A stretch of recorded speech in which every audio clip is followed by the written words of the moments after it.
Hey everyone, it's Mark.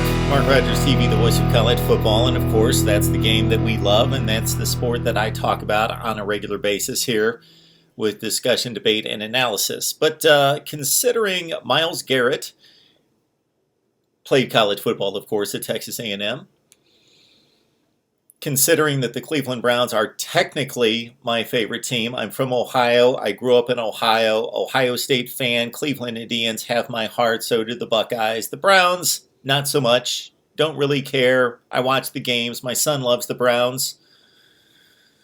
He's quite embarrassed at the Browns right now. He's been embarrassed at their play with all that talent that they have and underachieving up until tonight, and now I've received a few texts from him. He's just embarrassed for the team that they're a bunch of clowns, or at least Myles Garrett's a clown.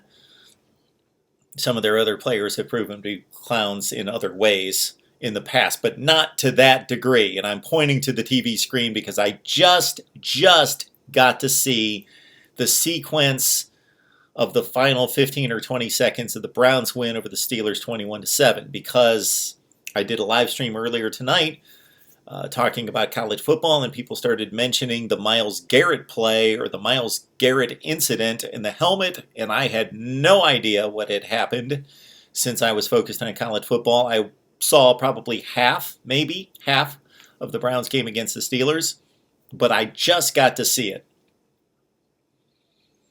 There have been all sorts of embarrassing incidents, uncalled for, disgusting, repulsive type of incidents in sports. I can think of some NBA fights. I can think of baseball fights. Most of those typically involved players getting into it and being able to see that there was a give and take on both sides. We have no idea, at least to this point, what the interactions were between Myles Garrett and Mason Rudolph throughout this game. Maybe Mason Rudolph said the most horrible things to Myles Garrett. We have no idea. What we know is what we have seen, Myles Garrett's action. I am trying to think of another time in which I have seen a more classless, brutal, ruthless, uncalled for, really disturbing, disgusting action out of a player. I'm sure I could probably come to mind. Again, at the other times that I've seen that, there's been a give and take.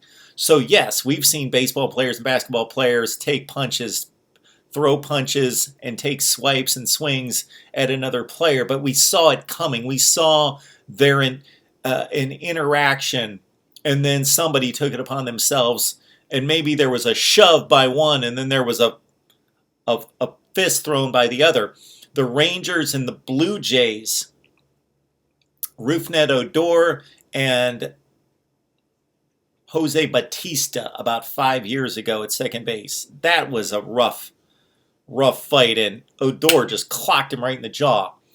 But there were incidents, and there were altercations and confrontations that led up to any of these other fights or assaults. That was an assault on Mason Rudolph.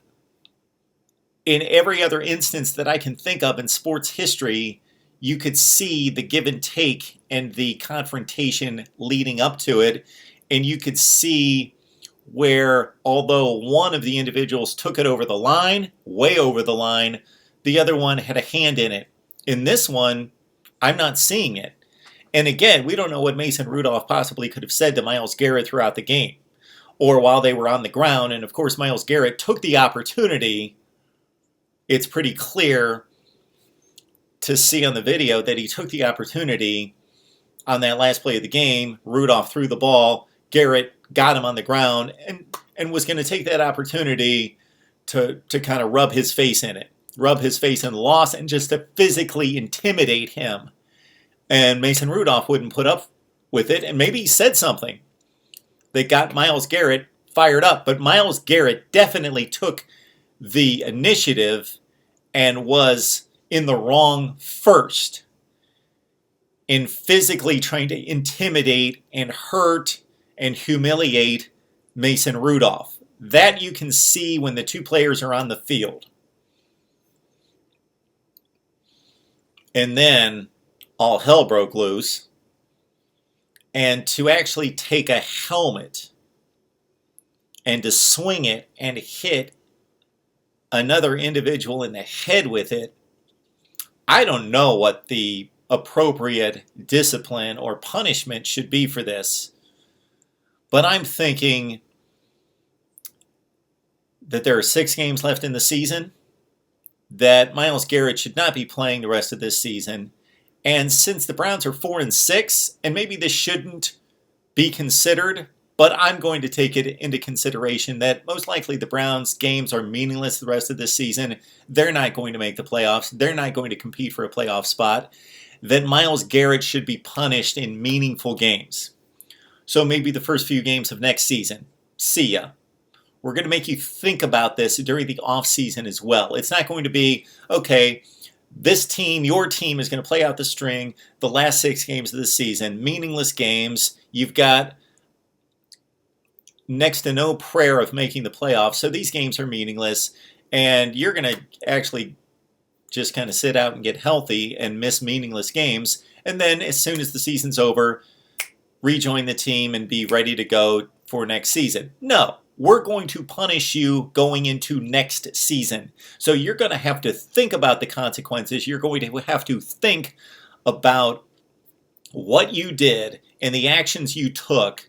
You're going to have to think about it the entire offseason and be penalized during meaningful football games next season. So I believe I would carry it 4 games into next season. How about 10 games sounds right to me? And there's no perfect announcement here. There's no perfect decision. But it just feels right. It feels heavy enough. And I am not one of these people that says once you've done something horrible like this, you can never recover from it. There can't be forgiveness after repentance, after paying your just due. I certainly believe that, but this just happened tonight. He needs to pay the penalty, and he needs to pay a harsh, harsh penalty for doing what he did. And I'm watching it again right now.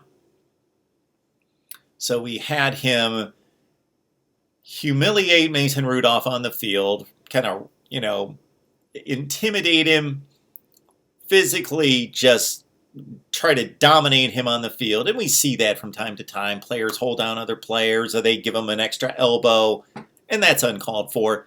Hit guys between the whistles. But on top of that, then he rips off the helmet.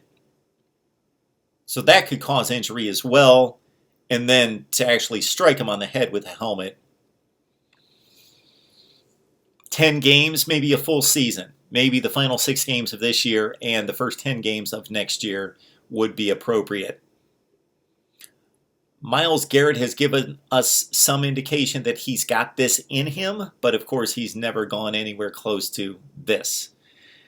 This is par for the course for the Cleveland Browns. Even in a game in which they win, they beat their most bitter rivals, the Pittsburgh Steelers, and win a second consecutive game, the positive doesn't come from this. Nobody's going to remember the win. The win will probably count for nothing since they're 4-6. And what people are going to remember beyond the football world, this is going to become news. This is the type of incident in sports that becomes national news, is that once again the Cleveland Browns are buffoons, they're clowns. It's a classless organization. And I hate that tag to be placed on everybody that is connected with the Cleveland Browns, because I'm sure most of the players are upstanding, hardworking, class athletes, and then those people in the organization as well. But this is just another black mark on this organization. Most of those black marks have to do with awful football and stupidity in the front office over the past 20 years. This is an issue that, as I see displayed on the TV screen right now, I was going to point to that in addition to the poor play on the field and the poor management of the team and the organization, this has been an undisciplined football team regardless of who's been in charge. They've had the most penalties this particular season, ejections, and this has gone on for most of their rebirth since they came back in 1999. So again, Myles Garrett needs to be punished, not blacklisted forever, but punished and punished harshly, and it needs to be determined in some way what happened.